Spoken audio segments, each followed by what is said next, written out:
ఓటుకు నోటు కేసులో రేవంత్ రెడ్డికి ఉచ్చు బిగియబోతుందా? సుప్రీంకోర్టు తీర్పు ఏం చెప్పబోతుంది? ఈ విషయమై రాజకీయ వర్గాల్లో తీవ్ర ఉత్కంఠను రేపుతోంది. ప్రజాప్రతినిధులు లంచాలు తీసుకోవడం, శాసనసభలు, పార్లమెంట్లో ప్రశ్నలు అడగడానికి డబ్బులు తీసుకోవడం లాంటి అంశాలపై సుప్రీంకోర్టు నేడు తీర్పు ఇవ్వబోతుంది. ప్రభుత్వ ఉద్యోగులు లంచాలు తీసుకున్న, ఆదాయానికి మించి ఆస్తులు కలిగి ఉన్న ఏసీబీ దాడులు చేస్తోంది.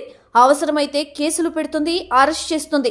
అతన్ని ఉద్యోగం నుండి సస్పెండ్ చేస్తారు, అక్రమ ఆస్తులను రికవరీ చేస్తారు. ప్రభుత్వ ఉద్యోగి అక్రమాలు చేస్తే చట్టపరంగా చర్యలు తీసుకునే అవకాశం ఉంది. కానీ ప్రజాప్రతినిధులు చేస్తే మన దేశంలో శిక్షించడానికి వీలు లేదని గతంలో కొన్ని సుప్రీంకోర్టు తీర్పులు వెల్లడించాయి. అయితే ప్రస్తుతం ప్రజాప్రతినిధులు అక్రమాలకు పాల్పడితే శిక్షించే అవకాశం ఉందని చంద్రబాబు స్కిల్ స్కామ్ కేసులో అరెస్ట్ తదితర కేసుల్లో వెల్లడైంది.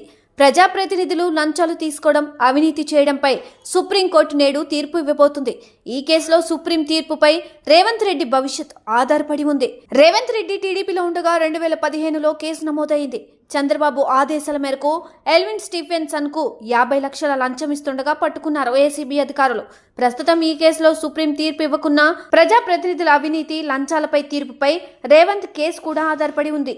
ప్రజాప్రతినిధులు లంచం ఇచ్చినా, తీసుకున్నా శిక్షార్హులే అంటూ తీర్పు వెలువడితే మాత్రం రేవంత్ కు ఇబ్బందికర పరిస్థితే అని చెప్పవచ్చు.